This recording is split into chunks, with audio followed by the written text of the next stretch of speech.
All right. Hello, everyone. Thanks for joining me. It is November 10th.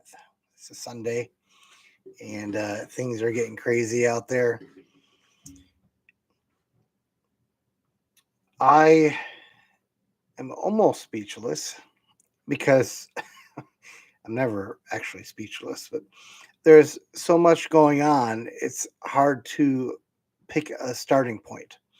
I chose as my starting point for my graphic today and the sort of the general ideas the Democrat doubts about the election results, but there's a lot more going on than that, and I'm going to try to keep this to about 30 to 45 minutes at the most, and I'm just going to have to make myself not touch on some things. So, since my last stream, a great deal has happened. Um, Namely, Trump was elected in what surely is a surprise to a lot of liberal and progressives that are out there, which they really thought they understood the world in one way, and it turns out that they're quite wrong on their understanding of the world.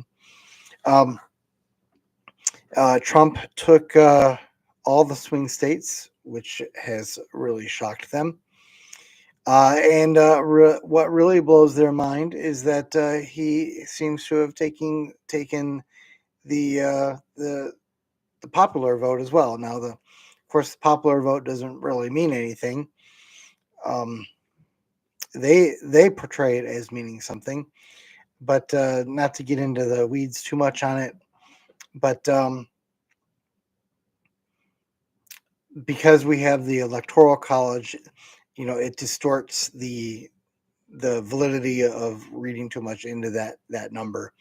If, for example, just quickly, um, if you're a Republican in California, you might just decide simply not to vote at all because you know that your vote doesn't really matter in California.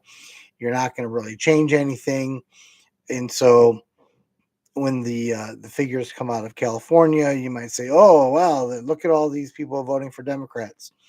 Um, but the fact is that a lot of Republicans simply would not have vote, who would vote perhaps if we did not have an electoral college.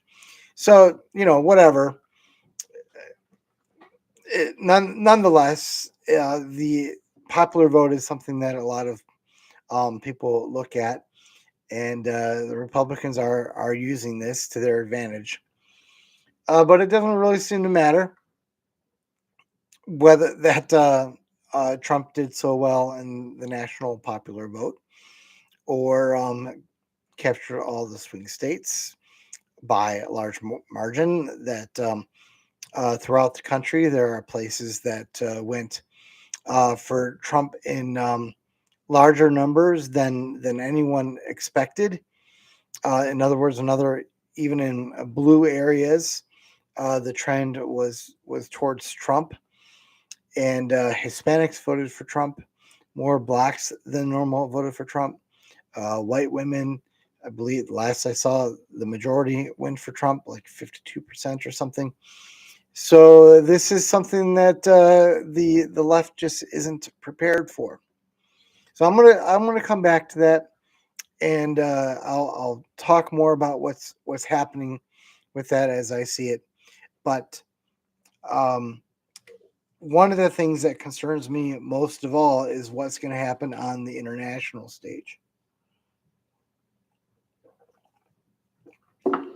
because now that it's pretty well settled now that Trump will be the president, barring some sort of tragedy, or I mean, who knows, right? There's just so much stuff. Um, Trump will be the president. It'll be a Republican administration.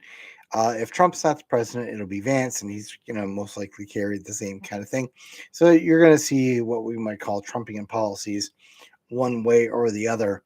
And internationally, this causes me great concern it's hard to know which direction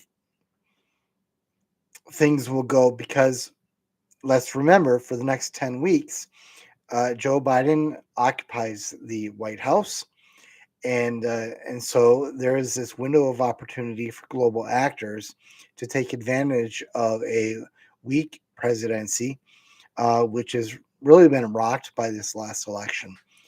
Uh, as it seems right now, Putin does not seem inclined to move aggressively in Ukraine.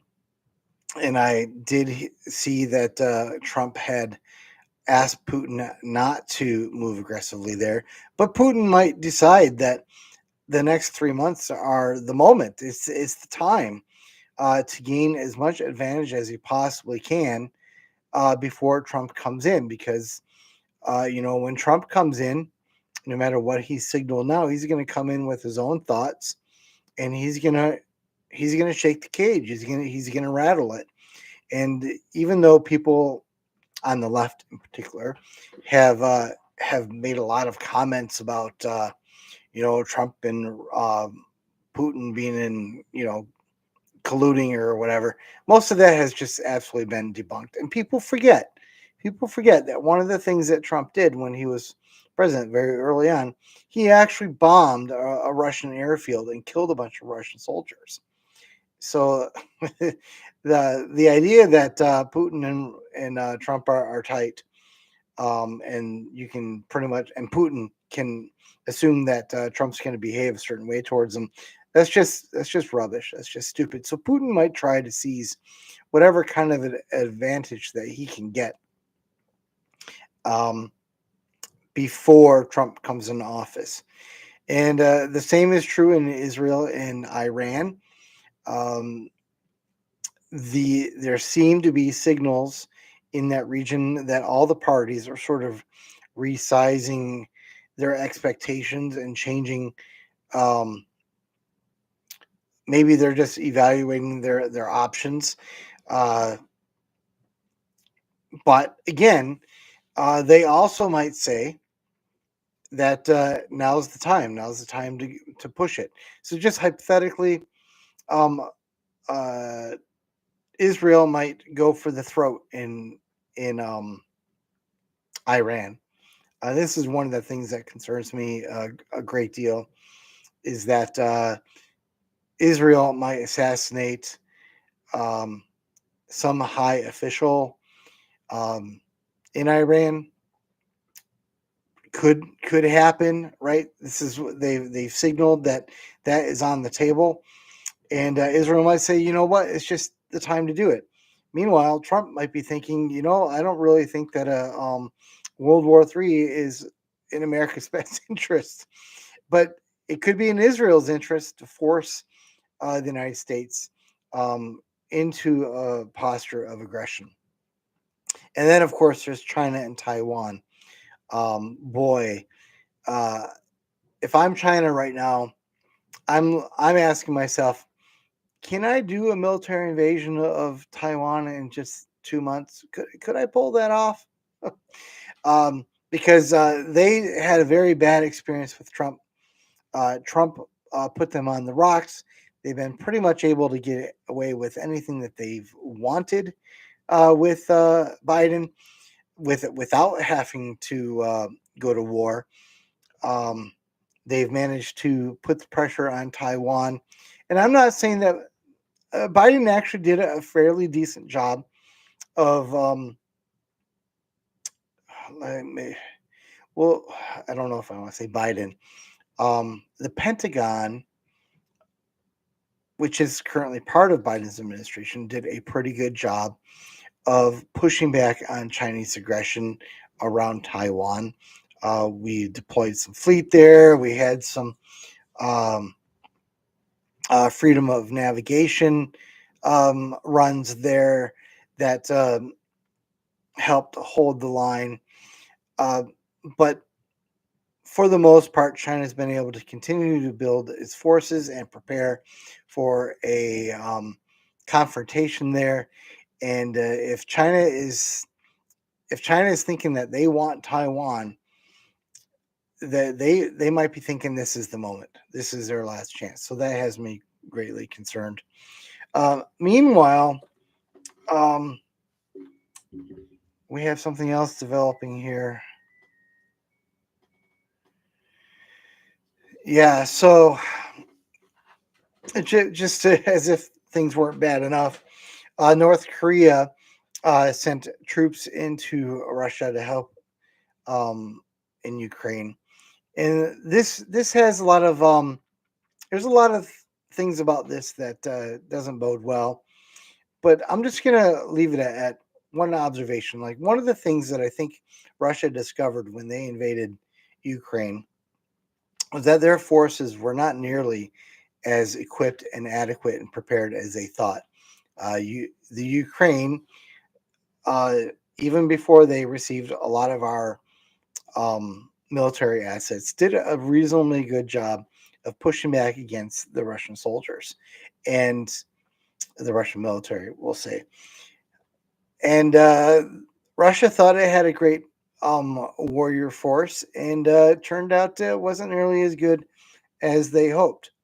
Well, North Korea and China have got to have taken a lesson from that. Let me put it to you a different way. So a lot of people talk about. All right, let me put it this way. The last 20 years, the United States has been involved in way more um, conflicts than it should be. We were in Iraq. Um, we had boots on the ground in Afghanistan. We were active in covert ops all over the place, and we activated reserve units to to go over. And when I say reserve units, I'm talking about like state National Guard units and such. You know, I mean, I don't want to be too derogatory here. I'm just trying to make a point. You know, fat 45-year-olds who insurance agents who they weren't necessarily thinking, well, gee, I'm going to sign up for the National Guard so that I can go do 4 years of door kicking in Baghdad. you know um, but the result of that 20-year period is that there is more combat experience in the heartland of America than in China or Russia combined. Maybe we'll say pre-Ukraine combined. Like before Russia went into Ukraine, your average 45-year-old slob in America had more combat experience than Russia and China combined, and it showed. It's why Putin could not execute the way he wanted to in the Ukraine. Obviously, I'm just trying to make a point. I mean, the the reservists are fine. They have to meet certain physical requirements. I'm just a little bit of hyperbole to make the point. And the point is that until recently, China did not have the combat experience. China does not have the combat experience, and North Korea did not have the combat experience. But now North Korea will have the combat experience. Um, and that's going to give them a long term. I won't call it an edge, but it'll do something for their military capabilities that their hypothetical screwing around currently has allowed them to do. Because drills can only take you so far. Real world combat experience is an entirely different matter, and now North Korea will have it, and Russia will have it, and China wishes that they will have it. And so um, I'll maybe someday do a video about this, but one of probably the greatest foreign policy disasters of the Biden administration has been to watch China, Russia, Iran, and North Korea to have that quote axis of evil coalesce in the way that it has. Um, I like Trump. I think Trump has the right ideas on a lot of things, but I don't know if he's going to be able to fix this. It's gonna be chaos, And it's possible that this axis of maybe evil is probably, that's the old George Bush thing, right? It's possible that um, these four countries are going to say to themselves, you know what, we're just going to wait until Trump's out of the office. We're gonna bide our time till 2028, and then we're going to take action. That could happen, but I think the next 2 months are going to be critical because they know Biden. They know what he's capable of, which is not much, and he this is their window of opportunity. So be watching that. So meanwhile, there is chaos brewing in the American electorate, and this is just astonishing to me. I mean, I shouldn't say astonishing because um, we've been watching this for so long. Anyone who's been paying attention, um, who is a conservative, who is a Republican, who's a libertarian, has seen these trends. Now, I vote Republican, but I'm libertarian at heart. Like I am so libertarian that some people have even asked me if I'm like an anarchist. Well, I'm not an anarchist for a variety of reasons, and someday maybe I'll do a video of explaining that. But I think the federal government should be radically slimmed down. Like you could cut 90% of it away, and things would be a lot better. But even even the libertarian minded, know that the left has lost its mind. And one of the problems with the left is that there's like this hypocrisy to it that just it just continues to boggle the mind. Like, how can they not see this? How can they not know it? So like um there was this thing that, actually I shouldn't say as if it was like just a one time thing. It's not ever a one time thing. But occasionally there have been instances where the left has wondered out loud to itself: would a Republican EMT, first responder, come to the rescue of a person that they knew was gay, for example? Um, these are things that I've actually seen, like people leftists actually saying this, and this is absurd. This is like obscenely stupid. Yeah, I mean, to even say such a thing shows that you are so out of touch with reality. It's beyond even comprehension. Um, that would never happen. And yet, this week there was a whistleblower report that has revealed that someone who was part of FEMA actually put out a memo saying that when they're doing disaster relief, this is the it happened a little bit earlier, and we're just finding out about it now.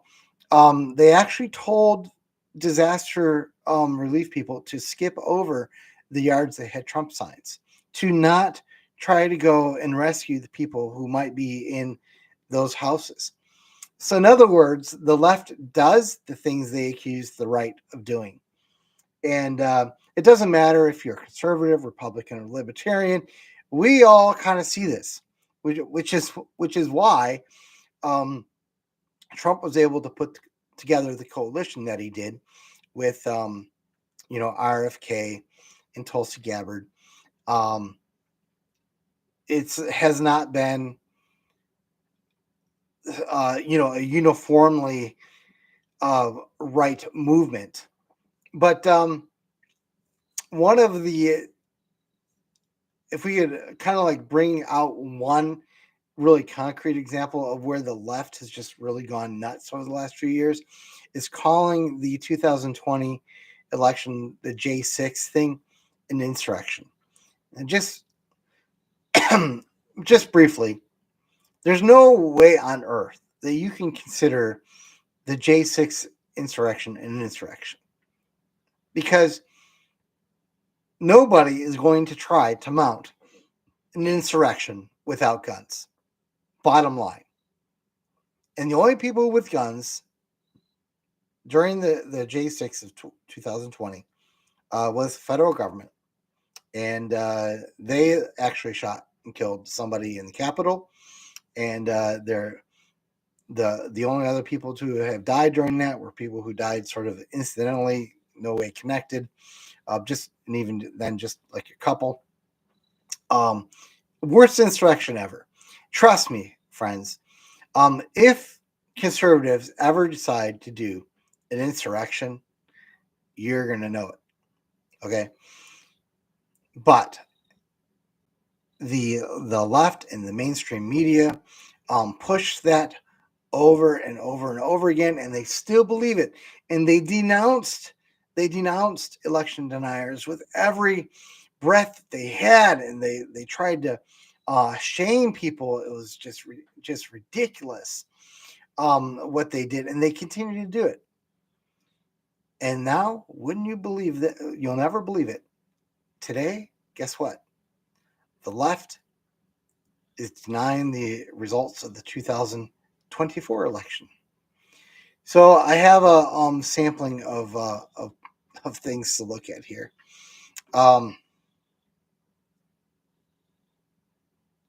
Give me just 1 second here. 1 second. You read that while I take care of something.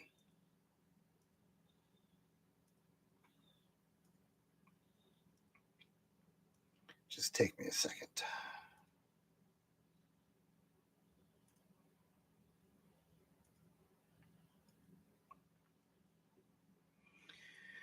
Almost done. Thanks for your patience.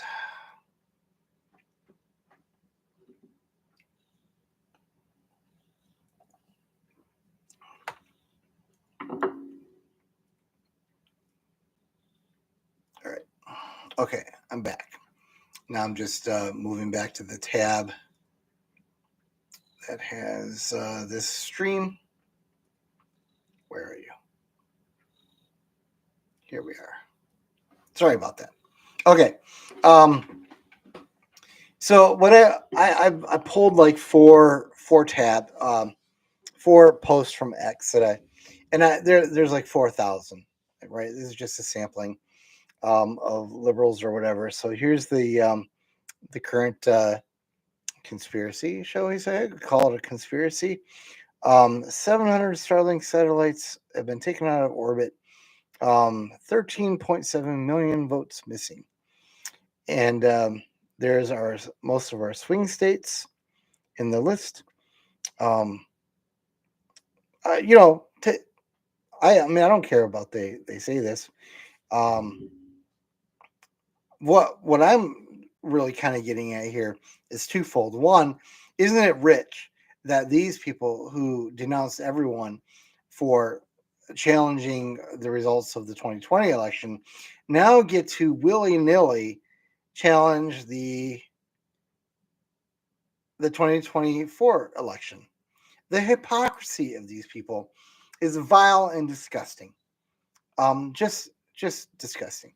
So, not I don't have any tweets that talk about this, but one of the things that's just been hilarious is, and you probably have seen this chart. If you're watching this video, you've seen the chart where it shows like the how Biden got 80, or excuse me, Obama got like 69 million, and Biden got 81, and now Kamala's back down to she's probably like at 68 now, and they're like, oh, where are these 20 million votes? Where are these? Oh, it's proof that it's all rigged, and the obvious, like they have no concept whatsoever that there's another alternative, that Biden's 81 wasn't real, and it's just like to me, the idea that that Biden got 15 million more votes than the Messiah, Barack Obama. I mean, that's absurd. Like you can't even hardly believe that. Um, I mean, Obama. Obama's like the Black Jesus, right? He's like, and and have you seen Biden? Right, Biden. He's no Black Jesus, man. And yet Biden somehow gets 81 million, and so now Kamala, who's the black, Indian. I'm not sure which. What's the female version of Jesus? Jesusia. I don't know. I've never heard that one. I'm just making it up as I go here. But she was the mainstream pick. She had all the money coming at it, and what is she? She only got 6 million. So now there's this huge discrepancy, right? And now between these two elections, you got the same Republican, right? So you still got Trump. So if Trump is so horrible, in 2020 that all these Democrats come out of the woodwork, like they're like coming out of nowhere to vote for sorry, that's my cat. Go away, cat. You're not wanted here. No. Stay there. So see, this cat threw me off. Stupid cat. The point is that okay. So you got the same Trump. So you got the same Nazi, right? He's like literally Hitler. And yet, for some reason, Democrats are like, well, in 2020, I thought he was literally Hitler, but it's 2024. Now I don't think so much of these literally Hitler anymore. And so I guess I'm not going to vote. So there's 10 to 15 million votes that are missing. And it's never occurred to them that maybe they were. Thank you, Domo. I will try to be nice to the kitty, but if he steps on my keyboard again. So this is astonishing that it has not even occurred to them that maybe what happened in 2020 was that there was election interference, and now things have sort of eased up. But they are allowed to challenge the election. Nobody else is. They can. And I'm going to sidetrack myself a little bit here. But one of the key points that I want to make in this channel is that ultimately you just cannot count on the government to help you or save you.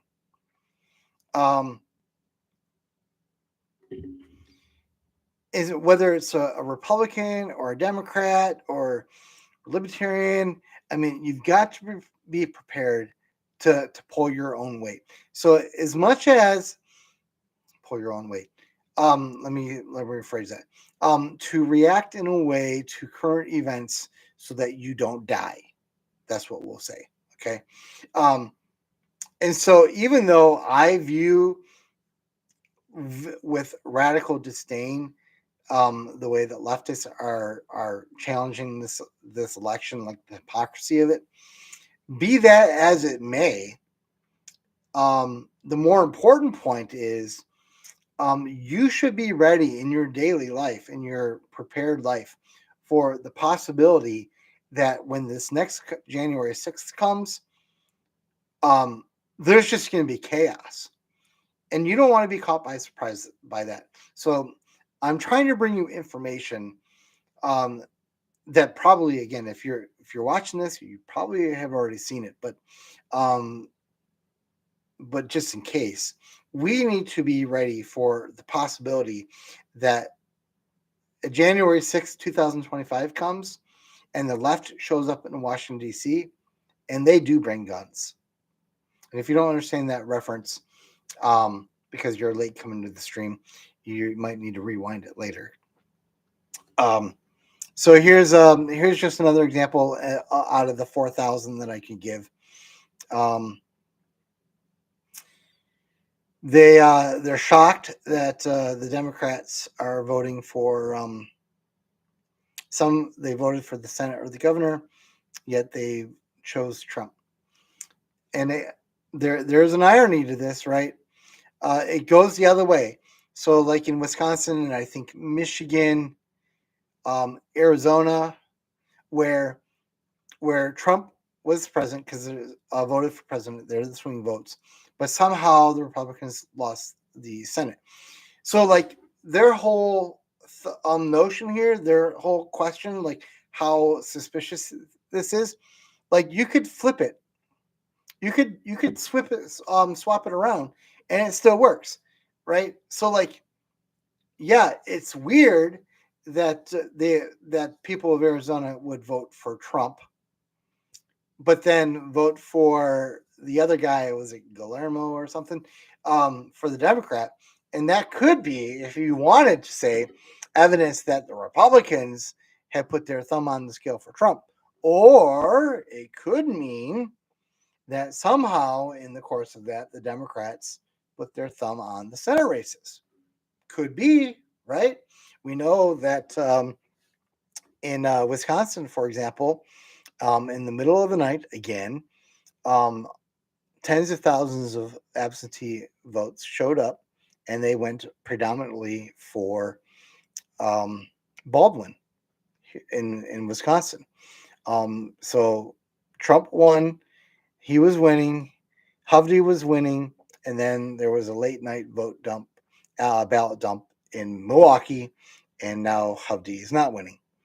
So yeah, that seems pretty suspicious to me, but not for the way they think. So you can see out of there's thousands of posts like this where um, Democrats are wondering about things not adding up. Just do another one real quick. Oh, that's not the one I wanted. Here's another one. Um, how exactly is it possible that Governor-elect Josh Stein wins over 3 million votes in North Carolina, but VP Kamala Harris loses the state and Trump gets the votes? The math doesn't add up. Okay, see, they get to question, they get to challenge it.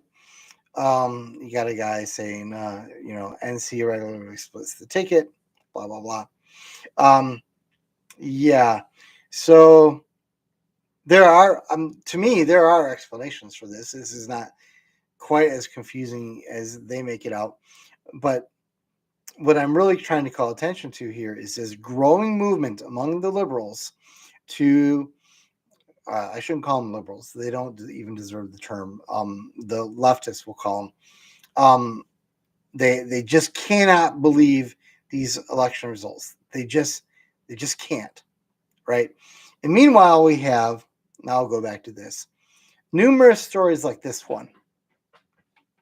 Okay. I mean, you can read it. I'll scroll down so you can kind of read it. But basically, a guy was a Trump's voter was served divorce papers by his liberal wife, apparently. Now, no one believes this stuff. I've been watching this. There's like hundreds of videos where like there's like 100 replies, like $500, Alex, for things that didn't happen. This didn't happen, right? There's no way this happened. I don't believe it happened. But these are the stories that they are sharing with each other, and they believe it. And these are the people. These are the people in 2020 when the George Floyd thing happened, and if you followed that at all, you know that has been, well, George, not to get into it too in depth, but George Floyd, he had a ton of drugs in his body. Okay, it was not the racist thing. It was not intentionally a racist thing, and they burned down like whole city blocks all over the country. Right? These are the people. These are the people fanning things in the flames. These flames, right? They will, if this continues. And I don't know what could stop it. Like, I don't know if Biden could stand up and say, hey, you know what? This election was legit. Just let it go. And they would let it go. Like, I don't know who could possibly tell them, hey, you lost. It's time to just move on. Right? I just don't see that happening. Kamala already did her concession speech. She accepted the results. And they're still doing it, right? So who's left? If their own candidate said, "Hey, I accept these results," and they don't accept the results, then I don't know. So I'm gonna wrap this up with this.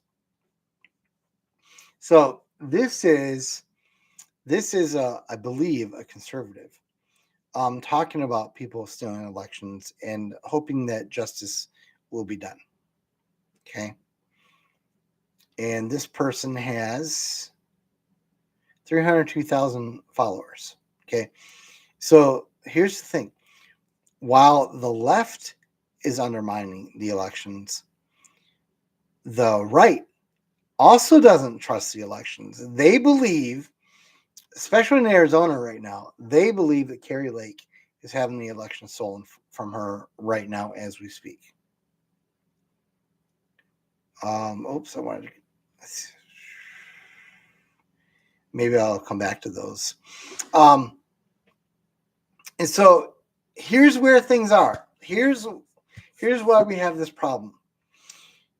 The left has gone out of its way to cheapen the election process, to make it so that you don't need to have an ID to vote, that it's conceivable even that in some places illegals have managed to be able to vote.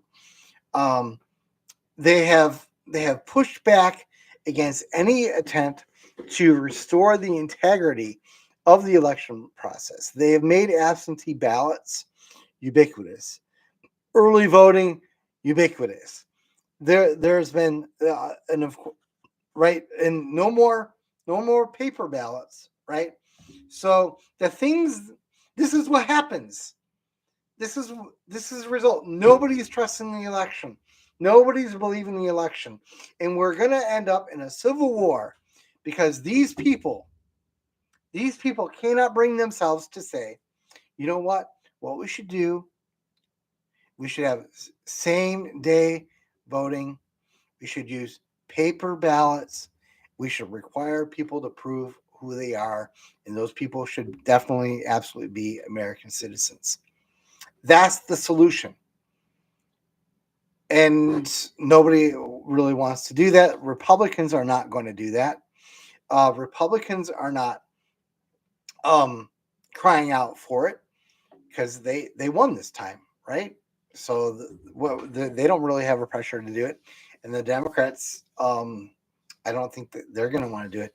So this is the result of all this. This is the culmination. There's a phrase that's out there. You probably have heard it. Ballots, not bullets. And it's just kind of a throwaway phrase, but it basically means that, like, that's your two choices for how to run a country. You can either have elections where the losers agree that yeah, we're gonna abide by the election results because I know that I have a chance in the next election to try to get my way then, right? Or we can shoot each other. I'll come back to. Thank you for your question, Domo. I will get to it before I sign off. Or we can shoot each other. So those are like the two basic choices. And the left in particular has grossly undermined, has radically defeated the integrity of the ballot. Like nobody is willing to believe that they actually lost the election. They think that the election was stolen from them. And if everybody thinks that, on the right and on the left, if everyone thinks that, then ballots are no longer an option. That leaves only bullets. And that's where we're headed. Maybe not now, maybe not in this election, but hey, the next 10 weeks, they're going to be spicy. They could very well be spicy. Okay, so here's the question. Is it true that Trump only lost in states that did not require voter ID? This question comes from Domo. I saw a map that that showed that Kamala Harris, the blue states, for the most of them, except for one, did not require voter ID. And to my knowledge, that map was accurate. But what I don't know, what I don't know is if some of the red states also did not require voter ID. So like half of that, I'm sure of. There was only like 2 states, maybe one or 2 states of the blue states that did not require a voter ID. But it's possible that some of the red states also did not require a voter ID, and I did not delve into that, so I can't speak to that particular part of it. But it certainly does not help, right? I mean, what are there this time? 14 blue states, and 12 of them didn't require a voter ID. This is just not a recipe for a civil society. It's not good. So these blue states, and this really goes to the point that I'm trying to make.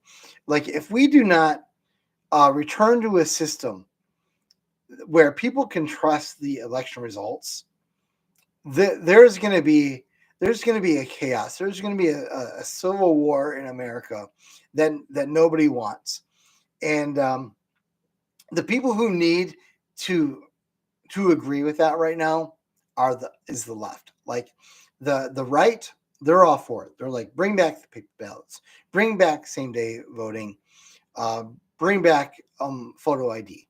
Let's do it.